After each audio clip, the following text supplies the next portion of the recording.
এখানে আপনি রাজনৈতিক বক্তব্য কেন দেবেন? আপনি এরকম বলতে পারেন না। আগে শেখ হাসিনা এইভাবে কথা বলতো।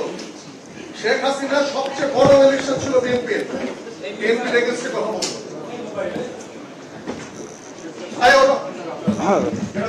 চাঁদাবাজদের বিরুদ্ধে সবসময় আমাদের কথা বলতে হবে।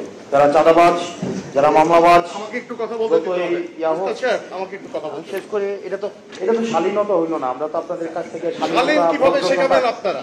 আমি তো শিষ্টাচার কিভাবে শিষ্টাচার শেখাবেন? আমরা আসছি একটা প্রোগ্রামে। একজন কথা বললে আপনি বিএনপির এগেইনস্টে কথা বলতে পারেন না। একজন কথা বললে আমরা এটা জানি না যে এখানে এইভাবে কথাবার্তা বলা হয়। মিনিমাম যদি আপনারা আমরা তো জানি না এখানে এই ফোরামে এই কথা বলা হয়। একজন কথা বললে আরেকজন কথা বলতে হয় না। এই ভদ্রতাটাই আপনারা এটা বলে যাবেন না এখানে। এই ভদ্রতাটাই আপনারা এখানে আমরা জানতাম না। আমাদের কেন ইনভাইট করা হচ্ছে? আমি একটা ম্যানার শিখাই আপনাকে। একজন কথা বললে আমি জানতে চাই এখানে যারা উদ্যোক্তা তারা কেন আমাদেরকে এখানে ইনভাইট করছে? আমি জানতে চাই।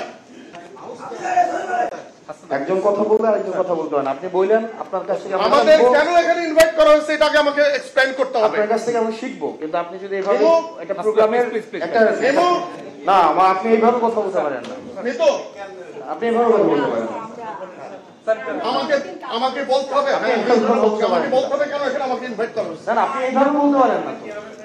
আপনি এইভাবে কথা বলতে পারেন। আমি একটা দলের প্রতিনিধি হিসেবে এখানে আসছি। আমি এখানে দলের প্রতিনিধি হিসেবে আসছি। এখানে কোনো পলিটিক্যাল কথা বলা যাবে না।